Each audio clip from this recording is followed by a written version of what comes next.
Olá, exemplo do dimensionamento de um pilar inclinado.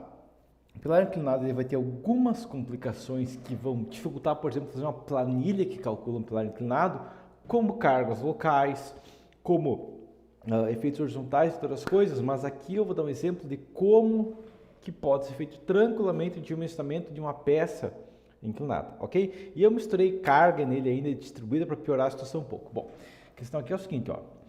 Esse pilar aqui, ó, onde eu coloquei um monte de nozinho aqui também, um monte de nós aqui intermediário, tá? Deixa eu demonstrar por que a situação, mas a questão é, esse pilar tem as cargas aqui, ó, ele tem, vamos ver que tem a carga de parede ainda nele para dificultar um pouco a situação, então eu coloquei uma carga distribuída de parede nesse pilar, ok? E eu quero verificar como que eu posso dimensionar esse pilar aqui adequadamente, corretamente, com todos os esforços que tem nele, beleza? Bom, questão é o seguinte, qual que é a carga nesse pilar? E aqui entra a questão, esse pilar não tem uma carga fixa, ele tem uma carga que aumenta porque ele tem uma carga de parede nele, tá? Então só para demonstrar a situação, mas esse pilar, no topo tem tipo 6,7 toneladas e na base ele tem 7,8, então ele tem aumento de carga de mais uma tonelada. Não é só o peso próprio dele, é também a alvenaria que tem sobre ele, ok? Próximo.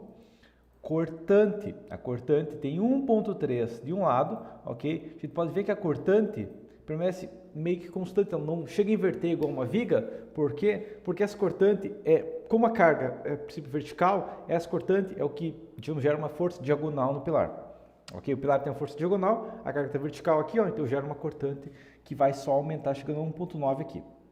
Próxima questão. Momento fletor. Esse pilar tem um momento fletor variável, só que não é uma linha. Tá? Isso que parece uma linha, tá? Se for verificar o momento aqui, ó, ele realmente parece que é uma linha, mas se for verificar uma escala maior aqui, ó, ele tem um pequeno princípio de curva. Okay? Aqui ele está descendo, ó. Se eu pegar a escala um pouquinho maior aqui vai dar para melhor, ok? Mas aqui ele está descendo e daí começa até a subir um pouquinho aqui. Por quê? Porque esse pilar, ó, pode ver que tem uma pequena curva aqui, ó. Esse pilar tem uma carga distribuída sobre ele, ok? Além disso, aqui é só o momento global. Eu tenho que lembrar que eu também tenho momentos locais de flambagem.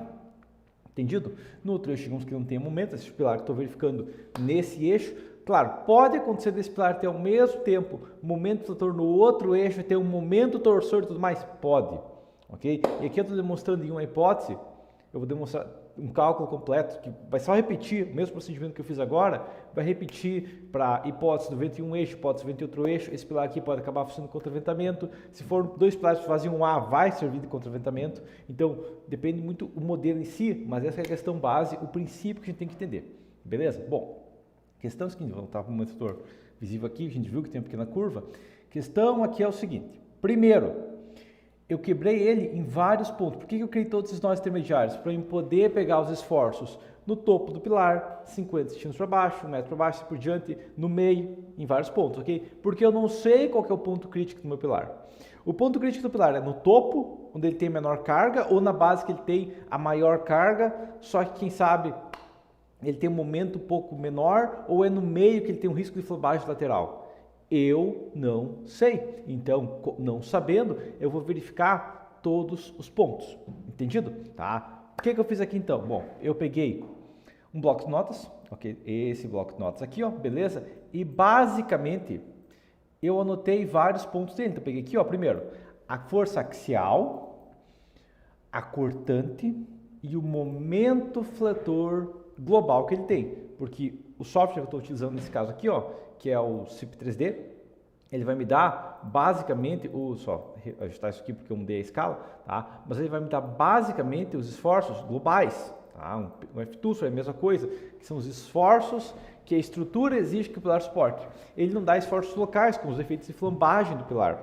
Então o que eu fiz em seguida? Eu peguei a minha planilha de pilares, ok? Tá? E eu comecei a colocar hipótese por hipótese, ok? Por exemplo aqui, a primeira coisa que eu fiz, qual é o comprimento do meu pilar, tá? E o comprimento do pilar é, lembrando, daqui até aqui, ó, 3,354, ok? Esse é o meu comprimento do pilar.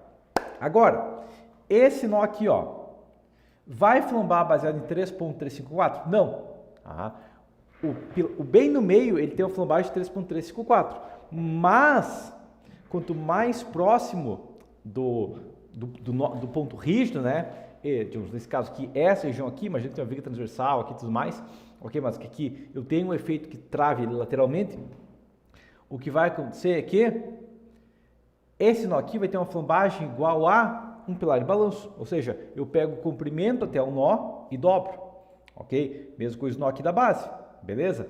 E esse nó do meio aqui, mesma coisa, só o nó central que vai ter comprimento de flambagem total, beleza? Mas a questão é vir aqui, ó, peguei os esforços aqui, peguei a excentricidade, multipliquei pela carga e encontrei os momentos de flambagem em cada local. Entendido isso aqui? Beleza? Joguei aqui na planilha também, momento local nos 30 centímetros, momento local nos 14 centímetros. Lembrando que se for flambar para o 14, não está falando para o 30 e vice-versa. Ok? O momento global vai acontecer sempre, mas o local é só na flambagem. Entendido? Agora a próxima questão que eu fiz. Eu abri um Excel e fiz as hipóteses. Ah, eu vou pegar o maior esforço axial, maior cortante, maior momento. Não. Primeira coisa que você estaria fazendo errado aqui, pegando o maior esforço, é que a compressão pode ser beneficial. Então você está fazendo errado, pode estar subdimensionando, pegando os maiores esforços. Agora, segundo é que você pode estar superdimensionando e daí é um gasto à toa que seu cliente vai ter. Então você está tendo uma precisão menor no cálculo, o que não faz sentido, você está piorando o modelo aqui. Então o que eu fiz é o seguinte, ó, planilhei tudo isso aqui, ok? Coloquei a carga axial aqui do meu modelo, no meu software. Ah, mas eu não sei como é seu software. No meu software eu sei que o CIP me dá resultados em tonelada da força. Ah, mas dá para configurar. Eu sei que dá para configurar, mas eu gosto de trabalhar em tonelada da força sempre que possível. Só que para verificar esse pilar, eu vou demonstrar que verificar pelo pCalc.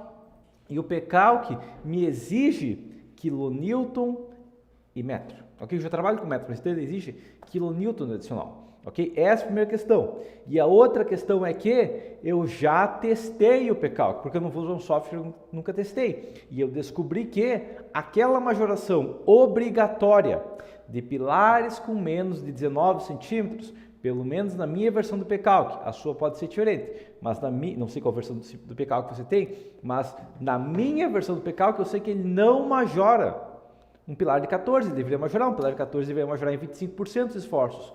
A minha versão não majora.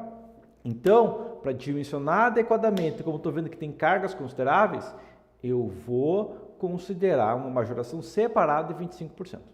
Ok? Eu tive que fazer essa majoração aqui. Então, os valores aqui, por exemplo, ó, é o valor com esse 9,81, que é uma conversão para quilonewton, ok? E 1,25, que é uma majoração necessária, que eu verifiquei que o meu software, como base, não faz. Entendido? Tá? Daí eu fiz as 7 combinações de o pilar flambado no eixo Y, as 7 combinações de pilar flambado no eixo X, e eu matei algumas, como por exemplo, a hipótese 1 aqui, ó, mal bem ela é igual à hipótese 8, então eu matei a hipótese 8. A hipótese 7 é igual à hipótese 14, então eu matei a hipótese 7. O pCalc só me permite 10 hipóteses, então eu poderia fazer uma, depois fazer outra e tudo mais, mas a questão é, por exemplo, a hipótese 3, 4 e 5 tem a carga praticamente igual, só que daí tem a hipótese 2 que tem uma carga um pouquinho menor e um momento bem maior, e a hipótese 6 que tem uma carga um pouquinho maior e um momento bem maior. Então, se a carga está sendo benéfica ou está piorando o modelo, não importa, porque eu peguei uma carga pouco diferente, né? Eu verifiquei que essa hipótese aqui, ou a 2 ou a 6, uma das duas é muito mais crítica, a 3, a 4 ou a 5. Então, eu matei a hipótese 3, 4 e 5, matei a hipótese 8, matei a hipótese 14. Fiquei com 9 hipóteses. E claro, se eu for fazer um modelo completo e tudo mais, eu também vou ter uma hipótese de vento no eixo X e vento no eixo Y, quem sabe tenha 30, 40 hipóteses. Pode acontecer? Sim, pode. Ah, mas é muita hipótese. Sim, é muita hipótese. Felizmente você consegue planilhar, você consegue calcular isso aqui. Essa é a questão básica. Você consegue eliminar vários esforços, você consegue ver que não é crítico. Ok? Agora a questão aqui é o seguinte, peguei todas essas combinações aqui. Eu vim aqui no pCalc e lancei essas combinações aqui, ó. Então, lancei essas 9 combinações aqui. Beleza? Verifiquei se o eixo estava correto, porque eu poderia estar lançando o eixo correto. Beleza? Eu poderia colocar um coeficiente de ponderação aqui também separado para ter aquele 25, poderia, só uma maneira diferente de modular, ok? Tá, e a questão é, um pilar retangular 14 por 30 foi a mesma coisa que eu criei na minha matriz de rigidez. Se eu mudar isso aqui, eu tenho que mudar a matriz de rigidez, tenho que mudar todos os esforços, ok? Então aqui que um pré-dimensionamento ajuda muito, ok? Tá? Agora a questão aqui é o seguinte, Coloquei o FCK no meu concreto, coloquei o FYK e tudo mais, o aço, aqui beleza, tá? Coloquei uma armadura aqui, tá? Eu comecei com 10 até verificar passar, ok? Mas a questão é, coloquei, no caso, eu fiz passar com barra 16, tá? Vamos montar aqui para 4 barras de 10, ok? E dimensionei. O que acontece? Bom, acontece que em várias hipóteses, pode ver que os esforços aqui são diferentes, tá? Inclusive uma questão crítica aqui é o seguinte, ó. Lembra aquela hipótese que eu tinha falado que a carga pode ser maior ou menor? Pois é, nesse caso, ó, com 129 kN, está sendo mais crítico que com 117. Ok? Então, uma carga um pouquinho maior está sendo prejudicial já. Mas a questão crítica aqui é o seguinte: 4 barras de 10 não passa. Tá? Não testei, não passa. Eu posso testar uma taxa de aço maior. Isso que é a questão. O que eu poderia fazer? Bom, a primeira coisa que eu fiz aqui foi o seguinte, ó. Eu troco para 6 de 10. Ok? Então eu coloco 6 barras de 10. Assim, ó. Beleza? E verifico. Fica em 0,74% na hipótese crítica. Então eu estou com 74% e uma taxa de aço de 1,1. A outra coisa que eu vou fazer é trocar, quem sabe, para uma barra de 12,5, apenas 2 barras, né? Dependendo do caso, barras 12,5, 4, 12,5 ou 6,10 na taxa de aço similar, ó. 1,1 também aqui, ó. Só que aqui já fica 85% contra 70 e poucos. Então compensa mais trabalhar, quem sabe, com uma barra maior aqui, tá? Ah, mas eu vou testar a barra de 10 ainda, quem sabe, ó. A questão é, com 4 barras de 10 de cada lado, 8 total, está em 0,82, não passa. Posso testar, quem sabe, 5 barras de 10 e falha, ok? Tem 87% já falha, tá? 6 barras de 10 ainda falha, ok? Eu vou testar aqui, mas a questão, só uma questão de verificação aqui, ó, mas com 7 de 10 passa com a taxa de 2,62. Em seguida eu troco para uma, é só colocar 3,5 aqui, tá? Então essa diferença pesada aqui tá tipo 1,02, foi para 1,03, ok? Não passaria com 6 barras aqui, eu testei, peraí, só voltar aqui para 6 barras, mas a questão é, mesmo o D linha certinho aqui, imaginando o comprimento de 2,5, ó, não passa, beleza. Troco para uma barra 12,5, daí o comprimento volta a ser 3,6. O que acontece aqui é o seguinte, 4 barras de 12,5 passa? Passa, ok? Passa na raspa aqui em 5%, mas passa, tá? Taxa de aço estava 2,62, esse passa com 2,34. Então eu percebi que nesse caso, não sei para nesse caso, um diâmetro maior é mais eficiente, porque a flexão é principalmente do eixo Y, ok? Tá? Eu tenho flexão do eixo X também, tá? Mas a crítica é no eixo Y. Agora a próxima questão é, 6 barras de 12,5 não passa, eu só passava com 2,3. Eu troco para que essa barra de 16, o D' vira 3,8, mas a questão é, passa com menos de 2%. Uma folga maior, inclusive, porque eu tenho flexão no eixo Y, quero armadura no eixo Y, ok? Tá? Então eu verifiquei se esse pilar passa com barras de 16. Qual é o espaçamento máximo dos estribos que eu vou ter? Porque lembra que eu tinha uma cortante? Pois é, não posso esquecer dela. Então eu tenho uma cortante. O espaçamento máximo para um pilar de 14 é 14 centímetros. Tá? Se fosse um pilar de 19, poderia ter estribo K 19, mas para um pilar de 14, o espaçamento máximo é 14. Então o que eu vou verificar aqui também é o seguinte, ó. Qual que é a minha maior cortante? 1,89.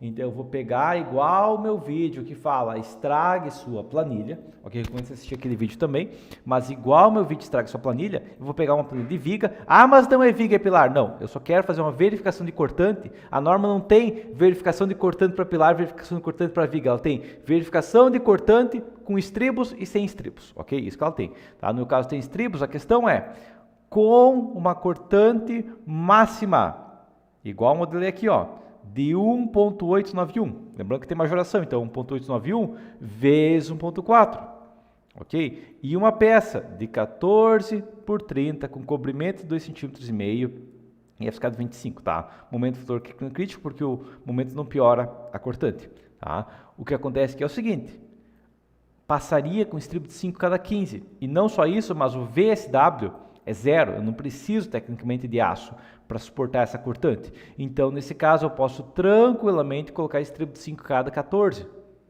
Ok? Tá? Essa seria uma verificação, um dimensionamento de um pilar inclinado. E se ele tivesse 45 graus ao invés de 70 graus? Funciona igual.